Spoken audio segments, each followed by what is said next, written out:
Assalamualaikum warahmatullahi wabarakatuh. Hamidan wa musallian, alhamdulillahi rabbil alamin. Allahumma sholli ala sayyidina Muhammad wa ala ali Muhammad, amma ba'du. Alhamdulillah kita sudah memasuki pekan pertama di bulan suci Ramadan. Malam hari ini saya akan membahas tentang bagaimana kita bisa mengenali mana bisikan baik dan mana bisikan jahat itu. Teman-teman sekalian, para ulama kita mengatakan bahwa apabila kau ingin mengetahui atau membedakan antara bisikan baik dan bisikan jahat, maka hendaklah kau menimbang bisikan yang muncul pertama kali dengan salah satu yang disebut dengan 4 timbangan ini. Ya. Yang pertama,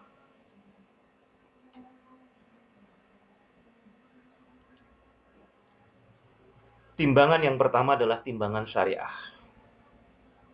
Maka hendaknya kita menimbang sesuatu yang terlintas di dalam hati kita.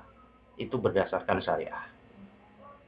Jika bisikan itu sesuai dengan syariah, sesuai dengan aturan Allah dan Rasul-Nya, maka bisikan itu adalah bisikan baik. Sebaliknya, jika bisikan itu bersifat keringanan, atau ruksoh, atau bersifat subhat, maka bisikan itu adalah bisikan jahat. Maka timbangan yang pertama, ketika terngiang-ngiang di dalam pikiran kita atau kita terlintas bisikan-bisikan, maka timbangan yang pertama adalah syariah. Di dalam sebuah hadis Rasulullah mengatakan, jika terngiang-ngiang di dalam pikiran kita sesuatu yang mendorong-dorong untuk melakukan keburukan dan menunda kebaikan, maka itu adalah bisikan setan. Jika terngiang-ngiang di dalam pikiran kita sesuatu yang mendorong-dorong untuk melakukan kebaikan dan semakin menegaskan bahwa yang benar adalah benar, maka itu adalah bisikan malaikat. Maka setiap hari akan terjadi pertarungan ini. Oleh karena itu, para ulama mengajarkan kepada kita bagaimana kita bisa mengenali bisikan baik dan bisikan jahat itu. Salah satunya saya ambil di dalam kitab Minhajul Abidin yang ditulis oleh Imam Al-Ghazali. Nah, beliau menjelaskan tadi itu, maka timbangan yang pertama adalah syariah. Yang kedua, timbangan yang kedua adalah teladan dari orang-orang saleh zaman dahulu, yaitu para ulama salafus saleh.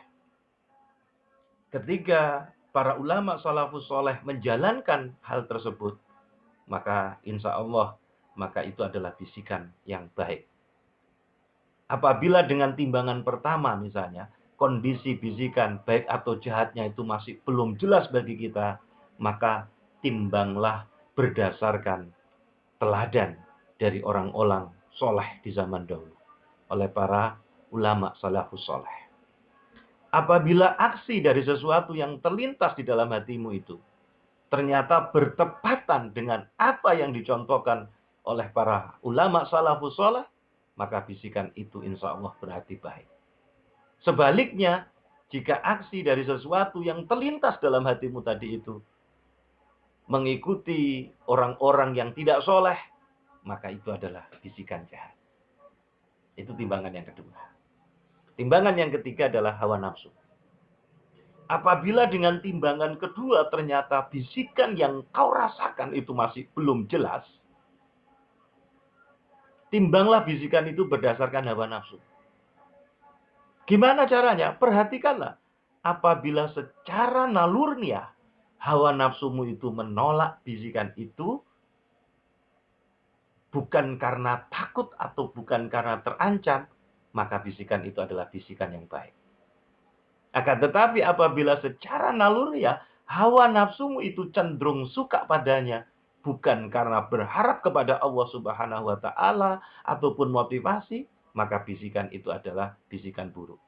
Sebab nafsu itu selalu mengajak kepada ke arah keburukan, dan pada dasarnya nafsu tidak akan menyeru ke arah kebaikan.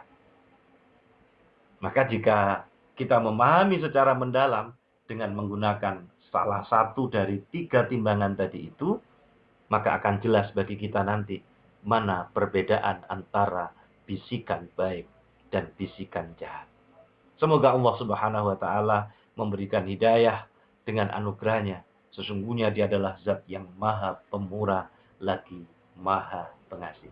Ingatlah pesan Rasulullah tadi, jika terngiang-ngiang di dalam pikiran kita sesuatu yang mendorong-dorong untuk melakukan keburukan dan menunda kebaikan, maka itu adalah bisikan setan.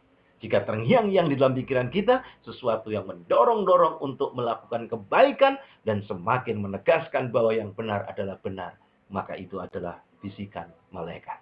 Mudah-mudahan ibadah puasa kita, ibadah qiyam Ramadan kita diterima oleh Allah Subhanahu wa taala, dan di sisa umur yang Allah berikan kepada kita, teruslah kita memantaskan diri menjadi orang-orang yang layak dikenal oleh penduduk langit.